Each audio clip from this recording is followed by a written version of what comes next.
Warrior, so let's start today's lecture. इस बार GD पार है, ठीक है, तो आपको बिल्कुल घबराना नहीं है। एंड जिस तरह से एक घर के लिए एक नींव का होना ज़रूरी होता है, वैसे ही किसी भी एग्ज़ाम हो, कोई भी पेपर हो, उसके लिए एक बेस लेवल तैयार करना बहुत ज़रूरी होता है। तो आज का वीडियो ये एक जो है डेमो वीडियो रहेगा उन लोगों के लिए जिनको बिल्कुल भी कॉम्पिटिटिव की ABC नहीं आती है। ये वीडियो रहेगा हिस्ट्री के ऊपर, एंड ये उन लोगों को जिनको बिल्कुल भी नॉलेज नहीं है हिस्ट्री के बारे में, उनको ये एक बेसिक अंडरस्टैंडिंग लाएगा कि किस तरह से जो हिस्ट्री है वो चलती है, ठीक है। आज मैं कर रही हूँ एंशिएंट हिस्ट्री को कवर, कल मैं करूँगी मेडिवल, देन मॉडर्न, फिर हम धीरे धीरे हर एक टॉपिक को अच्छे से डिटेल में देखेंगे, ठीक है। तो आज का जो वीडियो रहने वाला है ये आप लोगों में हिस्ट्री बिल्कुल दिमाग में फिट हो जाएगी, एंड धीरे धीरे हम लेवल को बढ़ाते रहेंगे, ठीक है। तो चलिए शुरू करते हैं हिस्ट्री का लेक्चर। दैट इज, सबसे पहले आपको पता होना चाहिए हिस्ट्री, ठीक है। इंडियन हिस्ट्री को हम 3 पार्ट में डिवाइड करते हैं। कौन कौन से पार्ट है? एंशिएंट हिस्ट्री, मेडिवल हिस्ट्री और मॉडर्न हिस्ट्री। जैसे हिस्ट्री जो है इसके 3 बेटे हैं, ठीक है। जो पहला बेटा सबसे बड़ा बेटा है, ठीक है, पुराना बेटा या सबसे जिसकी एज ज़्यादा है, वो कौन सा है? Ancient history. इसका मतलब सबसे बड़ा है तो ये सबसे पुराना होगा। मेडिवल, ये जो बीच का बंदर है, ठीक है, ये बीच वाला बच्चा है इसका, जिसको बोलते हैं मेडिवल, मिडल वाला, ठीक है। नेक्स्ट जो है जो बड़ा बेटा है जो मॉडर्न थॉट्स वाला है, वो कौन सी हिस्ट्री है? Modern history. So history, Indian history is divided to 3 parts, which are they? Ancient history सबसे पुराना, मेडिवल हिस्ट्री बीच वाला, एंड मॉडर्न हिस्ट्री जो बिल्कुल मॉडर्न थॉट्स का है, ठीक है। तो आज का लेक्चर रहने वाला है आपका एंशिएंट हिस्ट्री का। आपको टाइमलाइन मिल जाएगा किस तरह से एंशिएंट हिस्ट्री जो है वो आगे फर्दर बढ़ती है, ठीक है। सबसे पहले आपको पता होना चाहिए प्री हिस्टोरिकल पीरियड, हिस्ट्री से पहले, ठीक है, किस तरह से चीज़ें हो रही हैं। आप सबने सुना होगा कि पहले जो हमारे पूर्वज थे, हम बंदर से निकल के आए हुए हैं, ठीक है, तो जो पूर्वज थे हमारे वो किस तरह से जो चीज़ें करते थे वो आप देखोगे प्री हिस्ट्री पीरियड में। ओके, बस इतना ध्यान रखना है आपको। सबसे पहले आपको पता होना चाहिए प्री हिस्ट्री जो है 3 पार्ट में डिवाइड है। पैलियोलिथिक मतलब सबसे पुराना, मेसोलिथिक इसका भी बीच वाला आ गया, नियोलिथिक नया वाला, और कैल्कोलिथिक। तो सबसे पुराना है प्री हिस्ट्री का जो बेटा वो है पैलियोलिथिक पीरियड। जो पैलियोलिथिक है इसकी अब क्या खासियत है आपको देखिए, जो भी इंपॉर्टेंट खासियत है मैंने सिर्फ वही लिखी है, मैंने बिल्कुल भी फालतू चीजें नहीं डाली इसमें। तो पैलियोलिथिक पीरियड जो है इसको बोला जाता है स्टोन, ठीक है। स्टोन को यूज किया जा रहा है इसमें टूल्स बनाने में, ठीक है, लड़ाई के लिए, जानवरों को मारने के लिए, शिकार करने के लिए। तो स्टोन को यूज किया जा रहा है इस एज में, ठीक है। कौन सी एज की बात कर रही हूं मैं? पैलियोलिथिक पीरियड में इसमें स्टोन को यूज किया जा रहा है टूल्स बनाने में, ठीक है। उसके बाद आग का जो आगमन हो रहा है, आग का जो इन्वेंशन हो रहा है फायर का, वो भी इस पीरियड से रिलेटेड है। हंटर, ठीक है, जैसे कि कोई जानवर जा रहे हैं उसको हंट करना, ठीक है, यहाँ से पत्थर लगाया आपने, पत्थर मारा उसको मार दिया, ठीक है, वो सब जो है वो भी यहाँ से शुरू हो रहा है। गैदरिंग, ठीक है, वो भी यहाँ पे शुरू हो रही है। लकड़ी का और बोन का, हड्डियों का और लकड़ी का, बोन्स का जो है टूल्स बनाना, वो भी इस पीरियड में शुरू हो रहा है। तो आप देख रहे हो जो टूल्स हैं जो किस किस चीज से बन रहे हैं? वुड से, बोन से, उसके बाद स्टोन से, ठीक है। उसके बाद केव्स पे पेंटिंग। अब जब ये जो पैलियोलिथिक पुराना बनना था, इसके बाद जब टाइम थोड़ा सा मिल जाता था, ये अपनी केव्स जो गुफाएं होती थी जहाँ पर, क्योंकि घर तो नहीं होंगे ना उस टाइम पे, तो ये क्या करता था, जो भी इसको गुफाएं वगैरह मिलती थी उस पर लग पड़ता था अपनी पेंटिंग्स करने, ठीक है। तो केव पेंटिंग्स का भी जिक्र यहाँ पे किया जाता है। उसके बाद बरी ऑफ डेड, इन्होंने यहाँ पे एक चीज़ को इन्वेंट किया है कि जो डेड, जो कोई ऑर्गेनिज्म जो मतलब कि कोई भी जो लिविंग यहाँ पे मर रहा है, इनका साथी पड़ोसी जो भी है उसको ये बरी करना, दफनाना शुरू हो गए हैं। तो ये था पैलियोलिथिक पीरियड के जो है कैरेक्टरिस्टिक्स। क्या क्या है? टूल्स किस किस के हैं? बोन टूल्स हैं, वुड के टूल्स हैं और स्टोन के टूल्स हैं। फायर का इन्वेंशन हो रहा है और डेड बॉडीज को जो है उसको दफनाया जा रहा है। नेक्स्ट इसका बाई आ रहा है मेसोलिथिक पीरियड। मेसोलिथिक मतलब मिडल वाला। इसमें क्या देख रहे हो? ट्रांजिशन। ट्रांजिशन का मतलब होता है मिडल वाला। किसका मिडल है ये? पैलियोलिथिक और न्यूलिथिक के बीच में। उसके बाद यहाँ पे भी हंटिंग की जा रही है, फिशेस, मच्छियों का भी पकड़ा जा रहा है, फूड को गैदर किया जा रहा है। उसके बाद यहाँ पे जो इंपॉर्टेंट है वो है डोमेस्टिकेशन ऑफ एनिमल्स। पहले क्या कर रहे थे? जंगली जानवरों को मारा जा रहा था, अब इन्होंने कुत्ता, बिल्ली ये सब पालना जो है शुरू कर रहे हैं धीरे धीरे, ठीक है। तो डोमेस्टिकेशन ऑफ एनिमल्स अगर आपको क्वेश्चन पूछे कहाँ पे आता है तो आ रहा है वो मेसोलिथिक पीरियड में। नेक्स्ट अगर हम बात करें न्यूलिथिक पीरियड, न्यू मतलब नई जिंदगी यहाँ पे शुरू हो रही है, एक नई शुरुआत होने वाली है। वो क्या है वो भी देखते हैं। सबसे पहले तो टूल्स को अच्छे से पॉलिश करके वो रख रहा है बिल्कुल। उसके बाद सेटलमेंट्स, ये इंपॉर्टेंट है आप लोगों के लिए। सेटलमेंट्स मतलब पहले जो आदि मानव होता था वो क्या करता था, कभी एक जगह, कभी दूसरी जगह, कभी तीसरी जगह, ठीक है, क्योंकि खाना खाना होता था कभी वहाँ से कभी यहाँ से। अब जो है उनको थोड़ा अकल आने लगी है कि हमको सेटल होना चाहिए। क्यों भाई? क्योंकि एग्रीकल्चर की शुरुआत हो रही है। इंसान तभी सेटल होता है जब उसने कोई बीज जो है उगाए होंगे, बीज जो है बोए होंगे, फिर वो बीज को पकते हो, अच्छा वो देख रहा है कि बीज जो ना पकने वाले हैं, ठीक है, अब वहाँ से प्लांट निकल रहा है, वो नोटिस कर रहा है, इस पीरियड में वो नोटिस कर रहा है कि प्लांट्स जो हैं वो उग रहे हैं। अच्छा, प्लांट से क्या क्या मिल रहा है, उनको खेती बाड़ी करना आई धीरे धीरे। तो जो सेटलमेंट, जो सेटल होना एग्रीकल्चर की वजह से, वो शुरू होता है आपको न्योलिथिक एज में। ओके, क्लियर है ये चीज? ठीक है। उसके बाद पॉटरी। अब देखिए, जब उसके पास फसल होना शुरू हुई, उसके पास खाने पीने की चीजें आ रही, क्योंकि वो सेटलमेंट कर रहा है, एग्रीकल्चर कर रहा है, वो जो चीजें बचेंगी खा पी के, वो कहाँ पे उनको छोड़ेगा, कहाँ पे स्टोर करेगा, तो इसलिए पॉट्स का इन्वेंशन होता है pottery. Okay, is it clear? Next जो एज है आपकी कैल्कोलिथिक एज। आपने सी वर्ड से याद रखना है कि पहला मेटल, ठीक है, जो पहला मेटल है कॉपर, पहला मेटल कौन सा है? कॉपर। कॉपर किस एज में से आता है निकल के? वो आता है कैल्कोलिथिक एज में से, ठीक है। ये जो कैल्कोलिथिक पीरियड है, इसको कई बार हड़प्पन पीरियड जो हम अभी देखेंगे और पोस्ट हड़प्पन भी बोलते हैं। आई होप आपको ये चीजें पैलेयोलिथिक, मेसोलिथिक, नियोलिथिक और कैल्कोलिथिक समझ आया होगा। ओके, ये एक बेसिक अंडरस्टैंडिंग के लिए ये जो है बेस है आपका, ठीक है। उसके बाद हिस्ट्री का, एंशिएंट हिस्ट्री का, इंडियन हिस्ट्री का एक गर्व जो मतलब कि प्रोवाइड करता है हमें, जो हमें प्राउड मूवमेंट जो देता है, वो है एक सिविलाइजेशन जिसका नाम है इंडस वैली सिविलाइजेशन।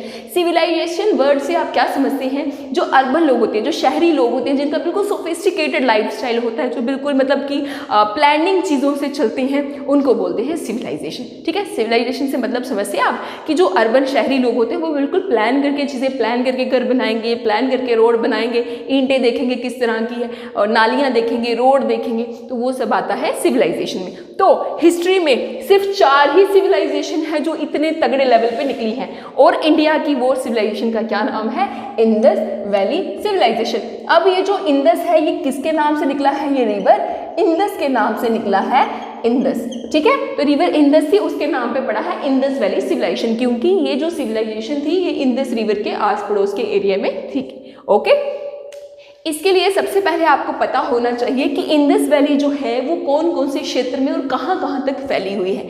सबसे पहले अगर बात करें नॉर्थ, जो सबसे नॉर्थ में पॉइंट है वो है मांडा, ये जो आपका अखनूर वाला मांडा है आगे, तो वहाँ पे जो है इसका सबसे नॉर्थ का पॉइंट है, ठीक है। तो नॉर्दर्न पॉइंट अगर पूछें आपको इंडस वैली सिविलाइजेशन का, तो वो है मांडा, जो कि जम्मू एंड कश्मीर में। और अगर हम बात करें साउथ में, तो साउथ का सबसे जो सदर्न पॉइंट है वो कौन सा है? दियामाबाद, ठीक है। तो दियामाबाद जो है आपका वो सबसे साउथ वाला पोर्शन है। तो दियामाबाद कहाँ पे है आपका? महाराष्ट्र। और नॉर्थ वाला कहाँ पे है आपका? मांडा, जम्मू एंड कश्मीर में। अगर हम ईस्ट की बात करें तो ईस्ट का है आलमगीरपुर, जो कि यूपी उत्तर प्रदेश में है, ठीक है। और जो है वेस्ट का वो कौन सा है? सुटकंदूर, जो है पाकिस्तान में। तो क्या समझे कि नॉर्थ में कौन सा है? मांडा है, मांडा कहाँ पे है? जम्मू एंड कश्मीर में। साउथ में कौन सा है? दियामाबाद है, महाराष्ट्र में। ईस्ट में कौन सा है? आलमगीरपुर है, यूपी में, उत्तर प्रदेश में। एंड वेस्ट में कौन सा है सबसे? वो है सुटकंदूर, जो है पाकिस्तान में। देखिए, ये जो है बहुत इंपॉर्टेंट क्वेश्चन बन सकता है यहाँ से, ठीक है। आपको इंडस वैली सिविलाइजेशन कहाँ कहाँ तक फैली हुई है ये पता होना चाहिए। नेक्स्ट अगर हम बात करें, ये मैंने आपको बता दिया कि one of the 4 oldest civilization, सबसे पुरानी जो 4 सिविलाइजेशन, जैसे माया सिविलाइजेशन, सुमेरियन सिविलाइजेशन, उनमें से एक जो है आपका इंडस वैली सिविलाइजेशन भी है। इसका टाइम पीरियड कहाँ का है?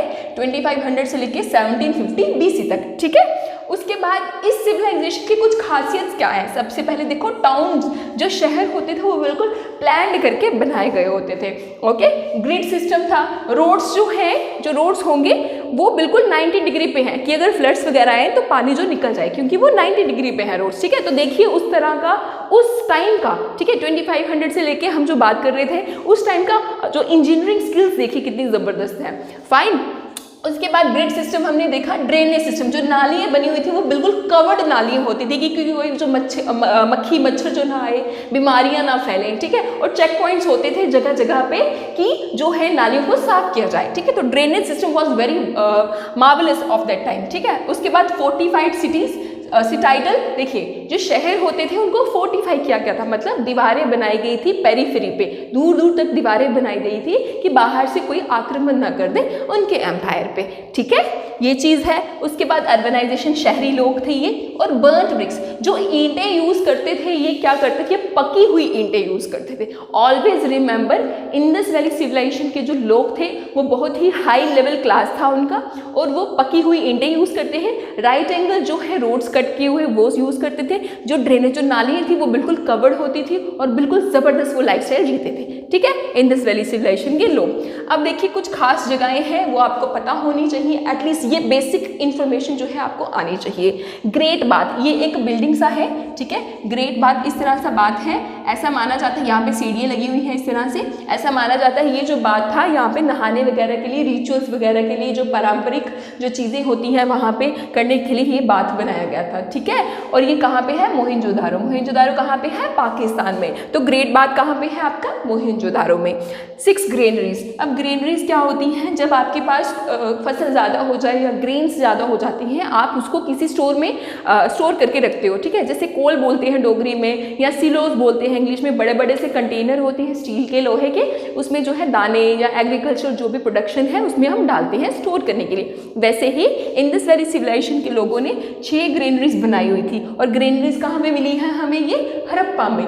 ओके, नेक्स्ट अगर हम बात करें टाउन की कि किस तरह से शहर होते थे इंडस वैली सिविलाइजेशन के लोगों के, तो देखिए ऊपर के जो शहर होते हैं वो ऐसे माना जाता है कि रिच लोग या मर्चेंट्स जो होते थे उनके लिए होते थे। ऊपर के जो टाउन होता था, टाउन को 2 पार्ट में डिवाइड किया था। जो ऊपर वाला टाउन था उसको बोलते थे सिटाइडल, और जो नीचे टाउन होता था, ठीक है, उसको बोलते थे लोअर टाउन। तो टाउन 2 पार्ट में डिवाइड है। ऊपर वाले पार्ट को क्या बोलते हैं, अपर टाउन, जिसको सिटाइडल बोलते हैं, और लोअर टाउन को लोअर टाउन ही बोलते हैं। ठीक है, ऐसा माना जाता है। ये जो अपर टाउन था, सिटाइडल था, ये काफ़ी रेस था। ठीक है, जैसे फॉर एग्जाम्पल एक बेस बना हो तो बेस के ऊपर काफी ज्यादा ऊपर तक हो, ये आपका अपर टाउन हो गया, यहाँ सिटाइडल आ गया, और जो नीचे था वो आ गया आपका लोअर टाउन। ओके, टाउन समझ आया आपको।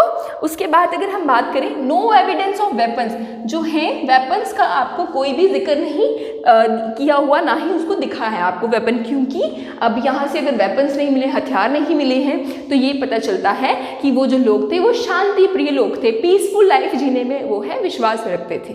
ठीक है, उसके बाद अगर हम बात करें आयरन, देखिए ये बहुत ही इंपॉर्टेंट चीज़ है कि आयरन, जो लोहा था वो एब्सेंट था इंडस वैली सिविलाइजेशन के टाइम पे। ओके, नेक्स्ट अगर हम बात करें किस किस तरह की फसल होती थी, वीट होता था, गेहूं होते थे, चावल होते थे, राई होती थी, और मस्टर्ड जो सरसों है वो रहता था। तो इस तरह के जो है प्रोडक्शन उस टाइम पे जो है क्रॉप्स जो है उगाए जाते थे। अब अगर हम बात करें एनिमल्स की, ऑक्स होता था, गोट होता था, शीप, पिग, एलिफेंट, और सबसे ज़्यादा जो एनिमल का जिक्र किया हुआ है इंडस वैली सिविलाइजेशन या मिले हैं ट्रेसेस, वो है यूनिकॉर्न। ठीक है, यूनिकॉर्न जो है एनिमल सबसे ज़्यादा मिला हुआ है।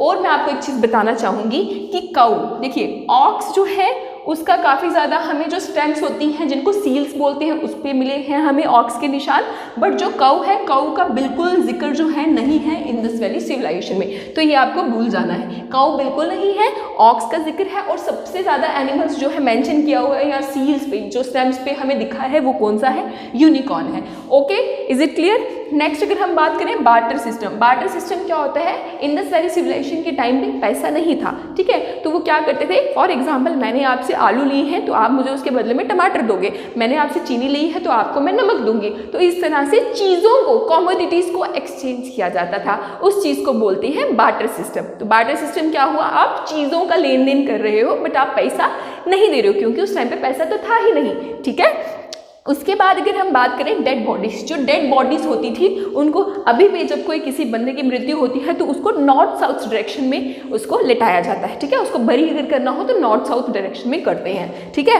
तो इंडस वैली सिविलाइजेशन के लोग भी जो है नॉर्थ साउथ डायरेक्शन में ही जो मुर्दा होता था उसको दफनाते थे या उसको बरी करते थे। ठीक है, उसके बाद अगर बात करें हड़प्पन स्क्रिप्ट, स्क्रिप्ट का मतलब क्या होता है, किस तरह से लिखते हैं।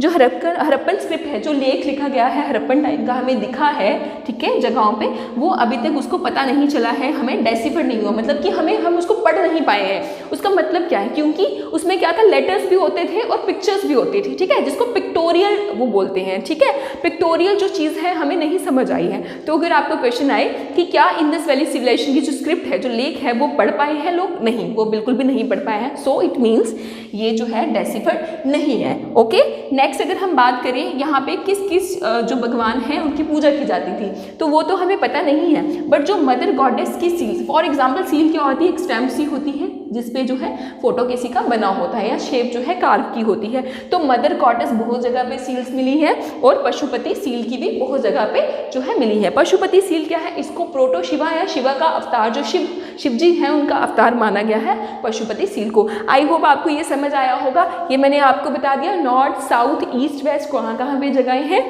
उसके बाद अगर हम बात करें कॉजेज ऑफ डिक्लाइन कि इंडस वैली सिविलाइजेशन जगदम से क्यों ये नहीं मिल रही हमें, क्यों इसके ट्रेजेस नहीं मिल रहे हैं, कि हमें नहीं पता चला कि इसका जो है स्टॉपेज कहाँ पे हुआ, ये खत्म कैसे हुई, क्यों नहीं दिखे इसके हमें ट्रेसेस। तो बहुत सारे रीज़न हैं। आज के जो साइंटिफिक एविडेंसेस हैं वो कुछ और बोलते हैं, बट ये कुछ बुकिश जो दिए होते हैं वो हम देख लेते हैं। सबसे पहले बात की जाती है इन्वेजन ऑफ आर्यंस। आर्यंस कुछ लोग थे, वो सेंट्रल एशिया से आए थे। जो एशिया है उसका सेंटर पार्ट है, वहाँ से कुछ लोग आए थे जिनको बोलते थे आर्यंस। आर्यंस खुद को जो है बहुत ही हाई लेवल का क्लास का मानते थे, और ये जो लोग हैं आर्यंस, ये इंडस वैली सिविलाइजेशन को बहुत ही लो लेवल या लो ग्रेड के लोगों को मानते थे इस तरह से। ठीक है, तो ऐसा माना जाता है, एक रीज़न दिया जाता है कि आर्यन का आगमन होना, उन्होंने मारा था या उन्होंने भगाया था इंडस वैली सिविलाइजेशन के लोगों को।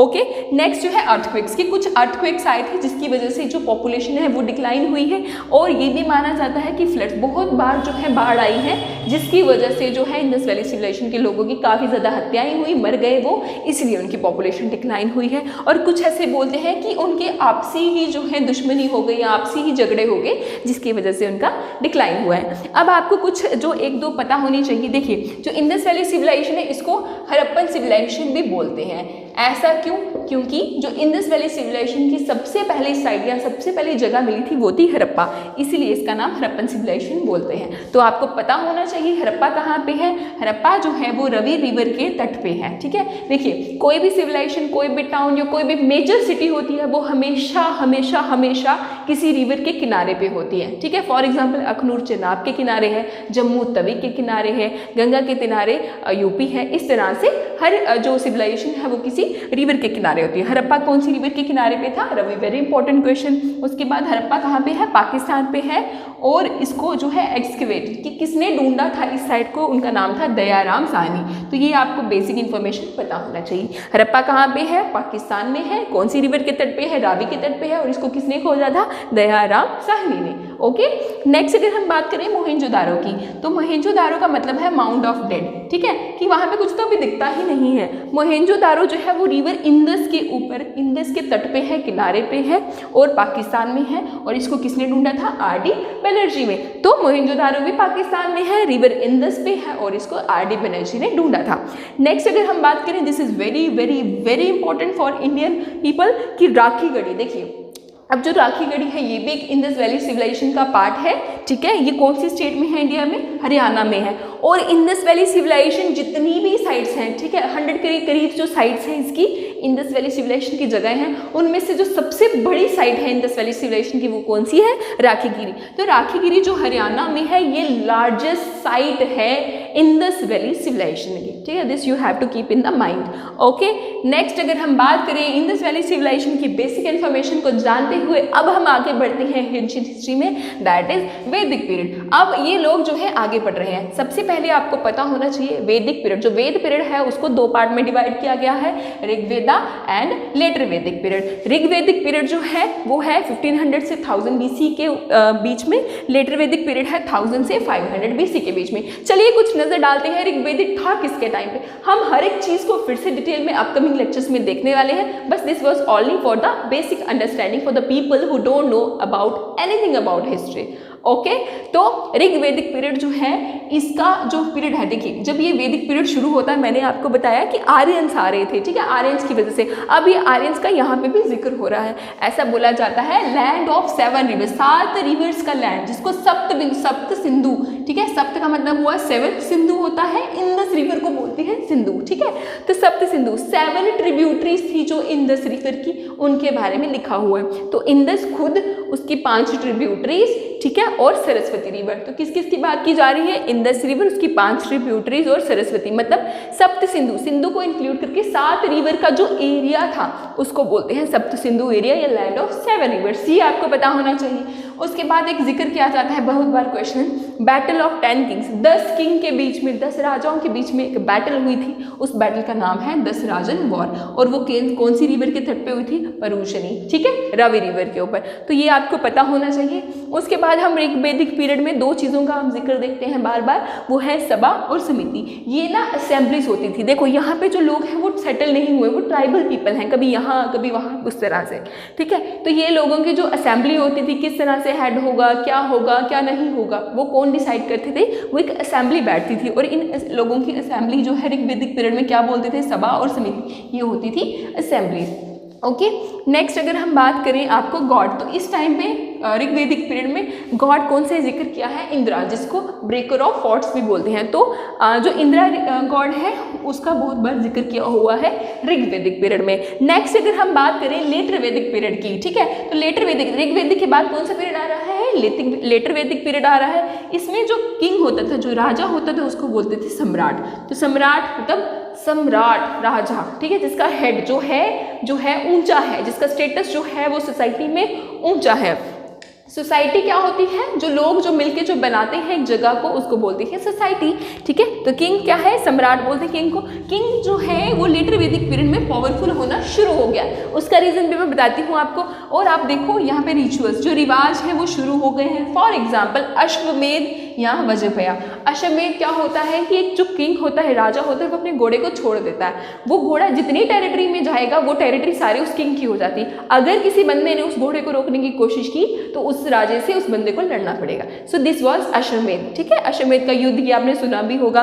तो रिचुअल्स इस तरह के परफॉर्म होना शुरू हो गए हैं। उसके बाद सोसाइटी जो है वर्ण में, सोसाइटी 4 वर्ण में डिवाइड हो रही है। कौन कौन सी है? ब्राह्मणास, क्षत्रियास, वैश्यास एंड शूद्रास। जो शूद्रास थी वो सबसे छोटे स्टेटस पे आ रही। अब यहाँ पे वर्ण जो है शुरू हो गए हैं। ऊपर ऋग्वेदिक में वर्ण शुरू नहीं हुए थे, बट ऋग्वेदिक लेटर वैदिक में जो है वर्ण शुरू हो गए। कौन कौन से 4 वर्ण है? ब्राह्मणास, क्षत्रियास, वैश्यास एंड शूद्रास। और अगर आप देखो यहाँ पे पोजीशन जो है वुमेन्स की वो डिक्लाइन होना शुरू हो गई। ऋग्वेदिक में जो वुमेन्स थी, जो औरतें थी, उनका स्टेटस ठीक था, ठीक है। वो कुछ कवि भी होती थी, पोएटेस भी होती थी, वो राइटर्स भी होती थी। लोपामुद्रा हम देखेंगे नेक्स्ट लेक्चर्स में कि ऋग्वेदिक में जो वुमेन्स है उनकी काफ़ी अच्छा सोसाइटी थी, ठीक है। उनको जो है अपना जीवन साथी चुनने का हक था। बट आप लेटर वैदिक में देख रहे हो कि वुमेन्स की जो पोजीशन है वो पर्दा सिस्टम में आ रही है, उनकी जो पोजीशन है वो डिक्लाइन होना शुरू हो रही है। अब हम बात करते हैं 4 वेद की, ठीक है। 4 वेद कौन कौन से हैं? आप लोगों ने सुना भी होगा, ऋग्वेद, यजुर्वेद, सामवेद और अथर्ववेद। कौन कौन से वेद हैं? ऋग्वेद है, उसके बाद यजुर्वेद है और सामवेद और अथर्ववेद। इनको हम डिस्कस करेंगे अपकमिंग लेक्चर्स में। उसके बाद एपिक्स, कुछ पुराण जो हैं वो बहुत इंपॉर्टेंट हैं जो है इंडियन की हिस्ट्री में। वो कौन कौन से हैं? महाभारत और रामायण, बहुत बार हमने सुना है। और जब जैसे वैदिक पीरियड खत्म हो रहा है, लेटर वैदिक पीरियड आ रहा है, इस टाइम पे 16 महाजनपद, क्वेश्चन बनता है कितने महाजनपद से? 16 महाजनपद। जैसे देखिए एक छोटा सा, अब यहाँ पे ट्राइबल सोसाइटी थी वैदिक पीरियड में, ठीक है, ट्राइब से कभी इधर कभी उधर। अब जो लोग हैं सेटल होना जब शुरू हो रहे थे तो हर एक बंदा जो चाहता था कि उसके पास काफ़ी ज़्यादा प्रॉपर्टी आए, काफ़ी ज़्यादा लोगों के ऊपर रूल करे, तो इस तरह से एक राजा चुनना शुरू हो जाता है। एक राजा निकल के आता है, मैक्सिमम वो खत्री क्लैन से था, क्षत्रिय था। तो ये राजा जो है वो अंपायर बनाना शुरू करता है। अब जब उसका अंपायर बड़ा होने लग पड़ा, पहले वो खुद को राजा बोलता था, अब वो महाराजा बोलता है। तो वो जो बड़ा राज्य बनाने की घोषणा की जा रही है वो यहाँ पे शुरू होती है, जिसमें 16 मेजर जो है अंपायर्स या 16 मेजर राजे निकल के आते हैं, जगहें निकल के आती हैं, जिनको बोलते हैं 16 महाजनपद। उसके बाद आता है बुद्धिज्म, ठीक है। अब यहाँ पे इतने ज़्यादा अत्याचार होना शुरू हो गए लोकल पीपल के ऊपर, उनसे जो है सेक्रीफाइसेस नहीं करने हो रहे थे, वो नहीं परफॉर्म कर पा रहे थे। जो ब्राह्मण उनको बोल रहे थे कभी ये करो, कभी ये वाले रिचुअल्स, कभी ये रीति रिवाज, किसी बच्चे का जन्म होना तब उनको यज्ञ करने पड़ते थे, किसी की मृत्यु हो जानी तब उनको यज्ञ करने पड़ते थे। तो लोग जो कॉमन पीपल थे वो थक चुके थे इन चीज़ों से। तो अब 2 नए धर्म बन के आ रहे हैं। 6th सेंचुरी की मैं बात कर रही हूँ, बुद्धिज्म एंड जैनिज्म। बुद्ध धर्म को अपनाया था, बुद्ध धर्म को शुरू किया था गौतम बुद्धा ने, ठीक है। सिद्धार्थ बुद्धा ये थे फाउंडर बुद्ध धर्म के। उसके बाद जैनिज्म की अगर बात करें, जैनिज्म जो है, जैन धर्म जो है ये बुद्ध धर्म से काफ़ी ज़्यादा पुराना है। जो जैन धर्म के लोग थे उसको फाउंडर कौन था जैनिज्म धर्म का? वो था ऋषभ देवा। तो ऋषभ देवा था, वो था फाउंडर जैनिज्म धर्म का, ठीक है। बट देखिए तीर्थंकर क्या होते हैं? टीचर्स होते हैं। तीर्थंकर क्या है? टीचर्स हैं। वो जैनिज्म धर्म में 24 तीर्थंकर बोले जाते हैं। जो लास्ट वाला 24th था वो था महावीरा। तो महावीरा जो था वो लास्ट वाला था। इसने कुछ बातें बोली हैं, वो भी हम देखेंगे डिटेल में। उसके बाद डायनेस्टीज का होना शुरू हो जाता है। फॉर एग्जाम्पल अब डायनेस्टी आएगी Haryanka dynasty, Shishunaga, Nanda, Maurya, Indo Greeks, उसके बाद गुप्त आएंगे, चोलाज आएंगे, वो सब हम डिटेल में पढ़ेंगे। आई होप आपको एक बेसिक अंडरस्टैंडिंग एंड आपको हिस्ट्री पहली बार जो है इंटरेस्टिंग लगी होगी। Please let me know in the comment section. Thank you so much and stay tuned.